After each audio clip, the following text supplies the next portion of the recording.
Thank you for tuning into IFES on elections. I'm Laura Osio.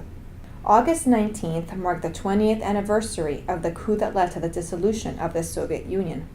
Irina Zaslavskaya, a native of St. Petersburg who was in the city during the coup, shares with us her experience of that time, what she thinks about Russia today, and how the people can help steer the country towards greater democratization and increased citizen participation. Irina, you were born in Russia and you lived in the country until after the fall of the Soviet Union, yet your family always wanted to leave. Can you please tell me about this? Yes, it's actually very interesting, this story, since my family faced this dilemma a long time ago during the Russian Civil War. The same questions arose. My grandparents' parents were thinking to leave Russia and join white immigrants in Paris or United States, or stay in the country, and the decision was made to stay. Family unfortunately paid a very heavy price for this decision, since one member, the beloved brother of my grandmother, was killed in the Gulag.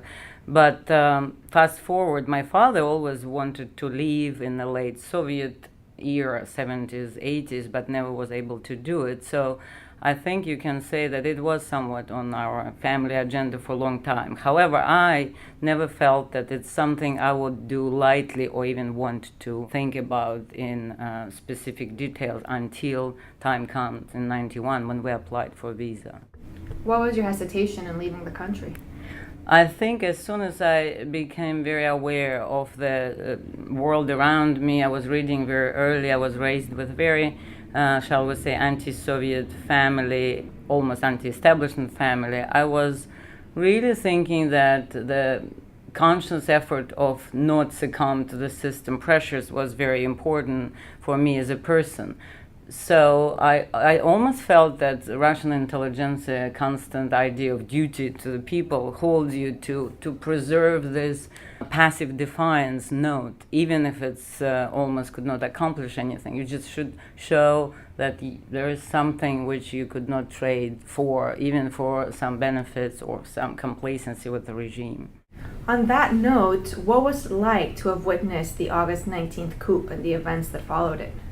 If I need to describe it in short, I would say it's the first time in my life I actually witnessed really history unfolding in front of my eyes, and I think it's really had a very profound effect on me, because I never believed that not me or my grandmother, who saw the beginning of Soviet experiment, the Civil War, the Second World War, and told me about this, that I will be able to witness the actual collapse of this system. This was seismic change, which I think my family consciously or subconsciously was dreaming of, but never actually realizing they will witness it. So this was unbelievable experience, and I took part in it.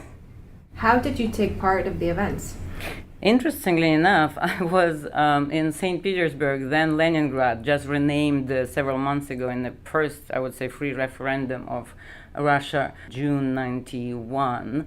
So I was actually unaware of the events happening in the morning, and only when I arrived home from some friend, I realized, looking at the face of my grandmother, that this feeling that something is wrong on the streets, because people were looking strange. Somebody mentioned Gorbachev arrested, and I thought, well, it's some absolutely impossible rubbish. I realized, looking at my grandmother's face, that it's true, because she looked at me, smiled, and said, yes, it is true, without me even posing the question. So at this moment, I made this decision that I should take part in such events. I was waiting for it all my life, so I took my baby son, who was not here yet, I think, and decided to go on the streets where we were expecting tanks to appear, like in Moscow.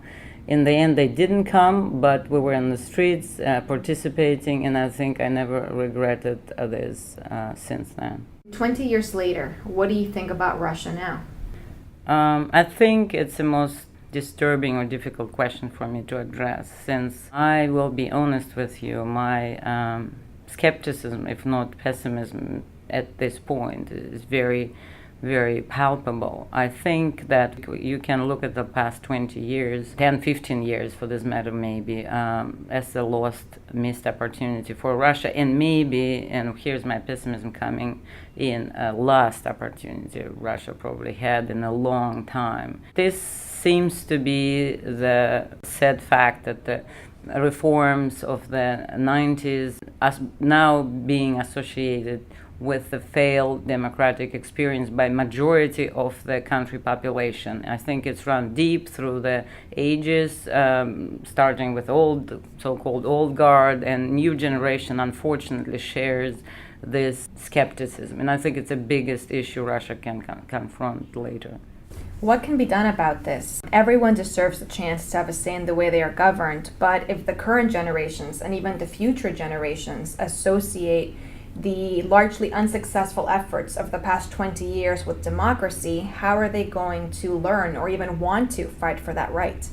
In short, I think new generations of leaders, this is what can put Russian effort back on track in terms of next step in the democratization process. I do see that this young generation learned something from the past 20 years, even if some skepticism persists. They do see that small steps, sometimes more important than large pronouncements. I think I see more and more that people trying to organize some grassroots level help people in need, neighbors, disabled people who need some assistance with ramps in the city, which doesn't provide it, or helping orphans, or trying to help veterans of the Second or Afghan War, and trying to organize some efforts regardless of the assistance provided by the state. I think people who try to take things in their hands and assist themselves and their neighbors and perform basic civil duty, this is what Russia can hope for, to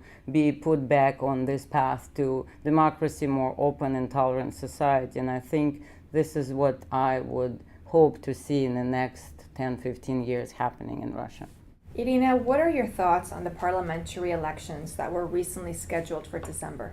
To tell you the truth, my expectations are not high that these elections will represent something dramatically new if compared to the polls of 2003 or 2007 parliamentary elections. However, I do think that some interesting dynamics are emerging given the widespread dissatisfaction we can see through the poll data, through the general apathy among the young or even general population of voters.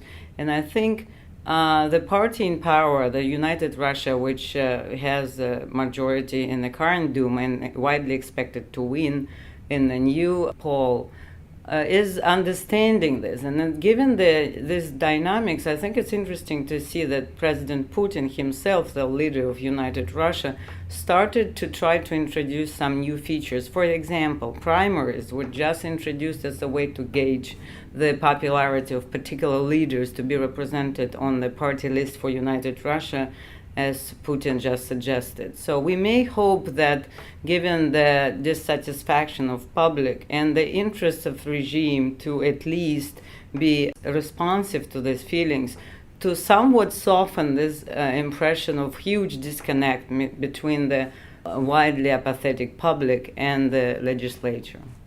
Thank you, Irina. For more IFES on elections, please visit ifes.org.